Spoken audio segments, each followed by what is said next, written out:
La verdad que no es un domingo más, porque este quizás sea el último domingo de lo que es la presidencia de Mauricio Macri. De hecho lo es. Es el primer y ya estamos entrando a lo que es la gestión de Alberto Fernández. Expectativa, parece que pasó una eternidad, pero no pasó tanto. Lo que me parece es que lo que ha ocurrido es que la definición de las primarias abiertas, simultáneas, obligatorias, ya han dado un resultado que la contundencia del mismo todos vimos como presidente electo a Alberto Fernández. Pero, ¿qué nos deja Mauricio Macri? ¿Qué expectativas hay sobre la llegada de Alberto Fernández? ¿Hay una expectativa de una nueva era, de un nuevo ciclo, como suele llevar a ocurrir cuando comienza una nueva gestión, o en realidad no es una expectativa tan sobrevalorada? Bueno, todo eso en realidad queríamos preguntarle a Gustavo Córdoba, consultor y analista político, director de Suban Córdoba, Investigaciones de Opinión Pública y Comunicación Política. ¿Qué tal? ¿Cómo te va, Gustavo? ¿Cómo andás? Buen día. Buen día, ¿cómo le va? Un gran domingo para ustedes. ¿Todo Gracias, bien? gracias. ¿Qué te deja a vos la presidencia de Macri? Básicamente el sabor de una gestión que prometió mucho y que en la práctica vamos a evaluarlo en los resultados en breve, ¿no? Pero en términos electorales que no pudo revalidar en los votos, digamos, todo lo que por allí pintaba al principio. Sí creo que es un gobierno que se ha destacado por culminar el mandato institucional, por ser un gobernante no peronista que termina su mandato de manera tranquila, digamos. Creo que también hay que ponerle cierta inserción de Argentina en el mundo, que te la relativizo porque, digamos, frente a determinados acontecimientos pareciera que estamos y en otros no estamos. Pero más allá de eso, me parece que es mucho más lo que queda en la columna de lo que nos debe este gobierno que se va. Fíjate que ayer fue una suerte de reunión, acto de despedida, ¿no? Frente a la Casa Rosada, y no hubo ni siquiera una sola mención al tema del 41% de la pobreza, como una especie de negación, y me parece que eso fue algo transversal en sus 4 años de gobierno, ¿no? Me parece que nunca tuvieron la capacidad de reconocer que había argentinos que le estaban pasando realmente mal, y nunca dispusieron de políticas en esa dirección. Me parece que tuvieron una mirada muy centralista, muy porteña, tuvieron una mirada donde reconocieron por allí al centro del país y de ahí los votos, ¿no? Me parece que tuvieron un proyecto de país muy reducido, ¿no? Limitado, no sé, a un 20%, un 30% de la población, y el resto del país, bueno, a arreglarse. Y me parece que lo que hubo el 27 de octubre pasado fue una reacción a eso, ¿no? Fue una reacción a un modelo económico que excluía, un modelo económico que sacaba, digamos, de los niveles de calidad de vida a una mayoría de la población argentina. De hecho, nosotros en nuestra última medición, fíjate, entra Alberto Fernández con un 60% de imagen positiva, sale el Macri con casi un 60% pero de negativa. Le preguntamos a la gente en términos económicos cómo estaban, y la verdad que ahí nos empezamos a topar con algunas sorpresas. Un 20% nos dijo que había tenido que recortar gastos en alimentos, un 10% que había tenido que recortar gastos en tratamientos médicos. O sea, vamos despacito. Que un 30% de la población argentina te diga de manera directa que tuvieron que gastar o recortar gastos en alimento, en comida, en medicamentos y en tratamientos médicos, habla a las claras de el tono dramático de esta situación, ¿no? Que esa realidad nunca estuvo incorporada ni en los discursivos del gobierno, ni tampoco en sus políticas públicas. Digo, ni hablar del tema tarifario, ni hablar del tema inflacionario, que para casi el 40% de los argentinos sigue siendo el principal problema. Por casi, te diría, 2 años consecutivos la inflación está al tope como la principal preocupación. Le preguntamos también, a ver, evaluemos esto, ¿cuántos se han beneficiado de estos 4 años de Macri y cuántos no? Le preguntamos si habían podido ahorrar algo, habían podido ahorrar mucho o no llegaban a fin de mes, y acá nos topamos con otra sorpresa. Solamente un 3% habían dicho que habían podido ahorrar bastante, un 15% que habían podido ahorrar algo. Es decir, fíjate vos este dato, menos del 20% que habían podido pasarla bien en este contexto y que habían, tomado ventaja de los beneficios del modelo económico macri. El resto de la población, tenés un 40% que apenas llega a fin de mes, un 20% que vive endeudándose y otro 20 que se ha tenido que comer los ahorros, ¿no? Entonces, fíjate vos el panorama.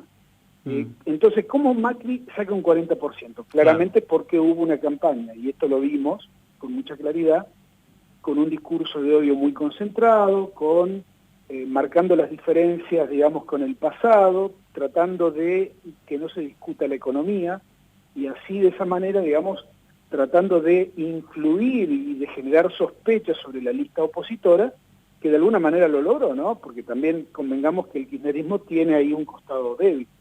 Entonces llegamos a las elecciones con un gran escenario en el cual el voto de Macri se debió básica y puramente a la sospecha de la fórmula del peronismo, y el voto de Alberto Fernández se debió, te diría casi de manera excluyente, a la crisis económica.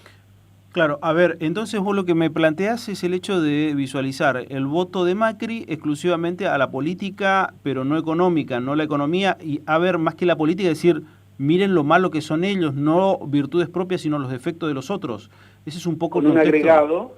Un agregado de voto clasista y voto ideológico que hacía rato que no se veía en Argentina, ¿no? Y cuando digo voto clasista, digo voto de mucha gente que no es rica, pero cree que votándolo a Macri es rico. Digo, es algo realmente insólito.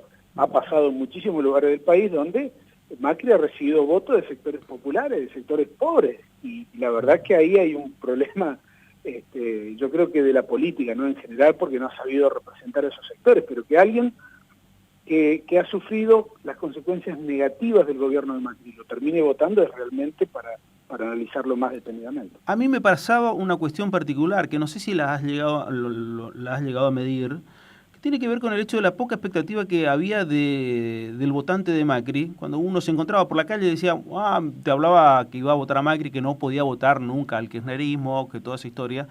La pregunta era sencilla, la pregunta era esta, ¿vos creés que con Macri vas a salir adelante?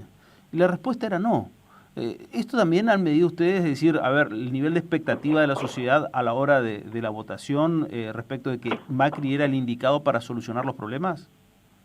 Claramente, a ver, ahí había una desconexión muy clara, y ahí está, digamos, el mérito, digamos, de la campaña de Macri, que fue muy utilitaria, ¿no? Aprovechó hasta el último centímetro, aprovechó todo lo que se ponía, y hubo un contexto en el cual Alberto Fernández y su equipo entendieron que ya habían ganado la elección en las PASO. Entonces quedó, fíjate, configurado un escenario en el cual Macri salió a desafiar el resultado, sí, y tuvo una actitud que debería haber tenido desde el principio, ¿no? Me refiero a su campaña, y ahí logró aglutinar a un montón de votantes, viste, que estaban en esa situación que vos señalás bien. Claro. A pesar de que no era el hombre indicado para sacarnos adelante, la mención de la sospecha hacia la fórmula del peronismo, fundamentalmente Cristina, logró, digamos, que mucha gente se movilizara. Además, convengamos que Alberto Fernández también ayudó. En un momento determinado dijo, Cristina y yo somos lo mismo, y es como que le dio nuevas ínfulas a esa campaña electoral. De cualquier modo, digo, Macri perdió en primera vuelta, como prácticamente todo el mundo lo veía, sí, más allá de alguna oscilación en el tema de encuestas, ¿no? Todas las encuestas preveían que Alberto Fernández ganaba en primera vuelta. Entonces, la derrota fue muy fuerte para Macri, porque me parece a mí que lo que quedó inconcluso es un modelo de país que tenía un proyecto de 20, 30 años. Eso es lo que intentaron hacer. Quedó ahí inconcluso. Me parece que Macri inclusive queda bastante restringido en su movilidad política posterior a este gobierno. No digo que va a ser un líder indiscutido, digo que va a ser un líder bastante discutido dentro de su propia coalición, y creo que va a tener un panorama judicial sumamente dinámico. Vos viste que en Argentina, con nuestros antecedentes hispánicos, los juicios de residencia nunca se los hacen al soberano o al que está gobernando mientras él está gobernando, sino que se aprovecha después de que se va del poder para meterle toda la cuestión judicial. Y Macri ya venía con muchas causas judiciales de arrastre, y va a tener sin lugar a dudas un movimiento judicial que lo va a tener, creo, bastante entretenido, y no nos olvidemos que él sale como Cristina también, ¿no? Sin fueros por al menos 2 años. A ver, Macri con lo de ayer, con lo del 40%, ¿es el verdadero contrapeso del poder que asume el 10 de diciembre? No, definitivamente no. No, definitivamente no. A mí me parece que hay un votante en la Argentina antiperonista, que es eso, 40%. Circunstancialmente Macri logró reunir esa masa electoral a favor de él, pero fue por un contexto muy especial. Es muy difícil que Macri vuelva a reunir esa cantidad de votos para sí. Es muy difícil, se tienen que dar con condiciones que hoy no se ven, ¿no? En corto plazo. Me parece además que la misma fuerza tiene diferencias. Mirá, Macri era Macri porque tenía el peso del Estado Nacional y además la alianza tácita con María Eugenia Vidal del gobierno de la provincia de Buenos Aires. Sí. Hoy no tienen ni el Estado Nacional ni la provincia de Buenos Aires. Ese es el primer cambio. Segundo, la relación hoy va a ser directa entre el presidente Fernández y cada uno de los gobernadores de Cambiemos. Me refiero a que lo van a pasar por arriba a Macri en la discusión de un montón de temas para sus provincias, lo cual está bien y es razonable. Entonces, la propia dinámica de la política quizás pase por el Parlamento y allí Macri no tiene tanta ascendencia ni tanto poder. Entonces, es realmente cuando uno analiza todas estas circunstancias, la conclusión primaria a la cual debemos arribar de manera, digamos, imperativa es que Macri va a tener un liderazgo muy dificultoso en esta primera etapa, se lo van a cuestionar y probablemente tenga algún problema final, ¿no? Porque le van a recriminar que él perdió las elecciones mientras que los gobernadores radicales de 3 provincias y Horacio Rodríguez Larreta sí ganaron sus propias elecciones. El radicalismo, ¿qué será del destino del radicalismo? Digo, porque en todo esto siempre miramos de reojo a esa fuerza nacional que tiene representantes en todo el país, pero que no sé si no se termina de amalgamar o no quiere conformarse erigirse como la verdadera oposición. A ver, hacia adentro de Cambiemos, evidentemente debería haber un replanteo. Es probable que el propio radicalismo tenga una discusión ideológica importante. Posiblemente revisen el acuerdo de Gualeguaychú y lo actualicen, le den un giro un poquito más hacia el centro. Me parece que si no lo hacen, se van a mimetizar demasiado con el PRO y se van a transformar en un partido absolutamente de derechas. Y eso a mí me hace ruido porque el radicalismo representa más bien a esa clase media más progresista que en estas elecciones, en estas últimas elecciones, no tuvo prácticamente chance de votar a ningún candidato.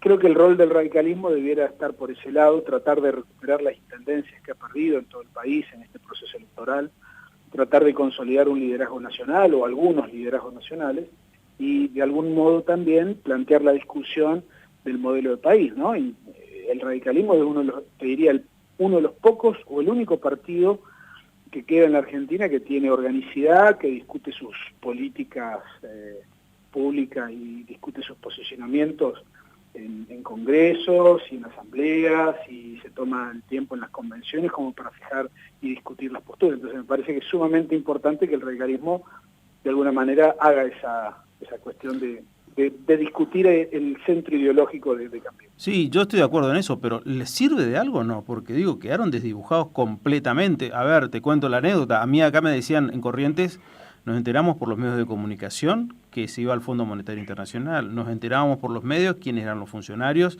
y las principales discusiones de las políticas públicas, nos enterábamos cuando miramos los tweets o cuando prendíamos la tele qué es lo que pasaba. No teníamos casi nunca participación en las discusiones más profundas de gobierno.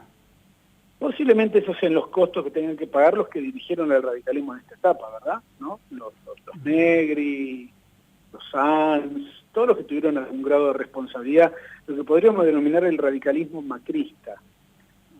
Sí creo que ha llegado el turno para que el radicalismo renueve un poquito, ¿no? Su dirigencia. Digo, si vos con la misma dirigencia seguís haciendo lo mismo, vas a obtener el mismo resultado. Y ahí coincido contigo, ¿no? Que fue muy magro el paso del radicalismo por estos 4 años en el poder. Yo te diría más bien, ha sido más un testigo que un protagonista en estos 4 años. ¿Y qué esperas de Alberto Fernández? Bueno, yo creo que tiene 2 grandes desafíos. El primero, tratar de generar dosis de consenso que el gobierno que se está yendo nunca logró consolidar. Y me refiero a consenso a establecer acuerdos con los que no te votaron, consensos con los que no piensan como vos, consenso con los que tienen intereses diferentes a los tuyos. Y me parece que la Argentina necesita para gobernar salir de la grieta, porque la grieta es muy buena para ganar elecciones, pero es espantosa a la hora de gobernar. Y el segundo desafío es mostrarle a la sociedad argentina que tiene condiciones de conciliar hacia adentro del frente de todos las políticas públicas. Y me refiero también a conciliar formatos de conducción con Cristina Fernández, porque a todas vistas Cristina no va a ser una vicepresidenta decorativa, no va a tener un rol secundario. Cristina tiene la centralidad de la política argentina, ella es la centralidad de la política argentina, y el desafío acá está en ver cómo, con roles distintos, llevan adelante una gestión de gobierno. Creo que el paso más importante lo dio Cristina cuando se corrió de la candidatura a presidente y trabajó para la unidad del peronismo. Entonces, lo que me parece a mí que este segundo desafío de Alberto Fernández le puede dar a la Argentina un nivel de estabilidad institucional hacia adelante sumamente importante, porque por el otro lado, la derecha, por primera vez tiene un partido institucionalizado, formalizado, como es el partido del presidente Macri. Hay una frase que utilizó en la presentación de los candidatos que a mí me hizo mucho eco, Alberto Fernández, que es: somos una coalición. Como diciendo, no es que somos un unicato, no es que yo soy el líder, no es que yo soy el verticalismo, somos una coalición de gobierno. ¿Vos lo ves así también, como que en la mesa de discusión va a estar Cristina, va a estar Massa, en la discusión no será un sí Néstor como ocurrió en su momento? A mí me resulta sumamente interesante ver la composición del gabinete y ver la parte discursiva inicial. Eventualmente tenemos que pensar que todavía no asumió y tiene que, evaluar qué recibe. Creo que hasta bien adentrado el 2020 no vamos a entender todavía ni vamos a tener demasiada información del verdadero estado de situación del país. Sí es un país complejo, ¿no? Un país que te deja como mínimo hoy un 41% de pobreza, que a fin de año va a ser aún mayor. Cuando veamos las cifras definitivas del año, que allá por febrero vamos a tener ya el consolidado del 2019, la pobreza en Argentina va a ser aún más alta. Sí creo que Alberto Fernández, te diría, la única cuestión pendiente, que a mí como alguien del interior, ¿no? Sí. Creo que su gabinete no está conformado por mucha gente del interior, como tampoco por tantas mujeres. Dos aspectos que hoy la política argentina debiera tener en cuenta, ¿no? Y resolverlo en consecuencia. Más equilibrio, más igualdad. Me parece que serían los únicos aspectos que hoy yo, con lo poquito que estamos viendo, me atrevería a cuestionar, ¿no? Con mucha franqueza. Gustavo, te mando un abrazo, que tengas un gran inicio de año y gracias por tu generosidad con nosotros. No, que tengan un gran domingo y siempre agradecido. Por favor, Gustavo Córdoba, un gran analista nacional, hablando sobre lo que dejó la presidencia de Mauricio Macri y lo que da la expectativa creada con la nueva presidencia de Alberto Fernández.